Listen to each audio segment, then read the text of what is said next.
Bonsoir peuple du monde. Je tiens à dire avant tout, que nous, aussi, aimons comme beaucoup d'entre vous, le confort du train-train quotidien, le sentiment de sécurité et la tranquillité que procure ce qui est familier et répétitif. Nous les apprécions, comme tout à chacun. Mais dans cet esprit de commémoration qui prévoit que les événements importants du passé, habituellement associés à la mort d'un individu, ou à la fin de quelque horrible bataille sanguinaire, se célébrer par de sympathiques congés, nous avons pensé que nous pourrions célébrer ce 5 novembre, jour hélas oublié, en consacrant un court instant de notre vie quotidienne, à nous asseoir et à bavarder un peu. Il existe bien sûr des personnes qui ne veulent pas que nous parlions. Pourquoi? Parce que même si l'on peut substituer la matraque à la conversation, les mots conserveront toujours leur pouvoir. Les mots sont le support de la compréhension et pour ceux qui les écouteront l'énonciation de la vérité. Et la vérité, c'est quelque chose de très mal dans ce monde, n'est-ce pas? Cruauté et injustice. Intolérance et oppression. Et là où, auparavant, vous aviez la liberté de faire des objections, de parler comme bon vous semblait, vous avez maintenant des censures, des systèmes de surveillance vous contraignant à la conformité et sollicitant votre docilité. Comment est-ce arrivé? Qui est à blâmer? Bien sûr, il y a ceux qui sont plus responsables que les autres et qui devront en rendre compte mais, encore dans un souci de vérité, si vous cherchez un coupable, regardez simplement dans un miroir. Nous savons pourquoi vous l'avez fait. Nous savions que vous aviez peur. Qui pourrait se vanter du contraire? Guerre, terreur, maladie. Une myriade de problèmes a contribué à perturber votre jugement et à vous priver de votre bon sens. La peur a pris ce qu'il y a de meilleur en vous. Et dans votre panique vous vous êtes tourné vers les gouvernements. Ils vous ont promis de l'ordre, ils vous ont promis de la paix. Aujourd'hui, Anonymous cherche à mettre fin à ce silence. Il y a plus de 400 ans, un grand citoyen du nom de Guy Fawkes. Souviens-toi du 5 novembre 1605, de la conspiration des poudres de Guy Fawkes et de Jacques Ier. Souviens-t'en, car à l'oublier, jamais je ne pourrai me résoudre. Mais que savons-nous de lui? Je sais qu'il s'appelait Guy Fawkes, et qu'en 1605, il essaya de faire sauter la chambre du Parlement. Mais qui était-il vraiment? Quel genre d'homme était-ce?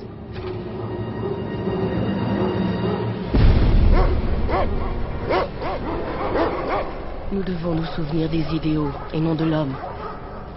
Car l'homme peut échouer. Il peut être pris. Il peut être tué et oublié. Mais 400 ans plus tard, ses convictions peuvent encore changer le monde. J'ai été témoin de la puissance des idées. J'ai vu des gens tués en leur nom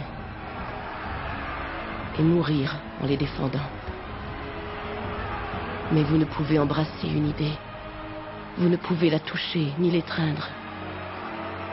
Les idées ne saignent pas et ne ressentent rien. Ni la douleur, ni l'amour. Aujourd'hui, ce n'est pas une idée que je pleure.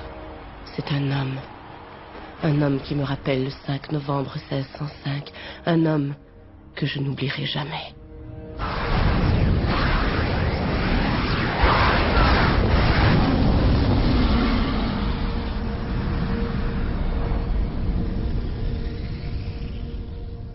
A voulu ancrer à jamais le 5 novembre dans nos mémoires. Il espérait rappeler au monde qu'impartialité, justice et liberté sont plus que des mots, ce sont des principes. Alors si vous n'avez rien vu, si vous ignorez toujours les crimes de ce gouvernement, je vous suggère de ne pas commémorer le 5 novembre. Mais si vous voyez ce que nous voyons, si vous ressentez ce que nous ressentons, si vous désirez ce que nous désirions, alors rangez-vous à nos côtés, le 5 novembre 2012, venez avec votre masque de Guy Fawkes. Et ensemble, nous leur offrirons un 5 novembre gravé à jamais dans les mémoires. Les peuples ne devraient pas avoir peur de leur gouvernement. Les gouvernements devraient avoir peur du peuple. On me dit de me souvenir de l'idée et non de l'homme, parce que l'homme peut échouer, il peut être arrêté, il peut être exécuté et tomber dans l'oubli alors qu'après 400 ans, une idée peut encore changer le monde. Je connais d'expérience le pouvoir des idées. J'ai vu des hommes tués en leur nom. Et mourir en les défendant. Mais on ne peut embrasser une idée. On ne peut la toucher ou la serrer contre soi. Les idées ne saignent pas, elles ne ressentent pas la douleur. Et elles ne peuvent aimer. On peut abandonner son intégrité pour presque rien mais c'est tout ce que nous possédons réellement, tout ce qui nous reste à la fin. Et dans ce petit espace nous sommes libres. Qui sommes-nous? Qui n'est autre que la forme qui résulte de la fonction de « qu'est-ce que » et ce que nous sommes, Des hommes sous un masque. Oui. De toute évidence. Je ne mets pas en doute votre sens de l'observation, je ne fais que mettre en exergue le paradoxe qui est de demander à un homme masqué qu'il est. Le bâtiment est un symbole, tout comme le fait de le détruire. C'est le peuple qui valorise les symboles. Isolé, un symbole est dénué de sens, mais soutenu par toute une foule, le fait de détruire un édifice peut changer le monde. Venez le 5 novembre 2012, montrons au gouvernement qui nous sommes. Nous sommes animaux.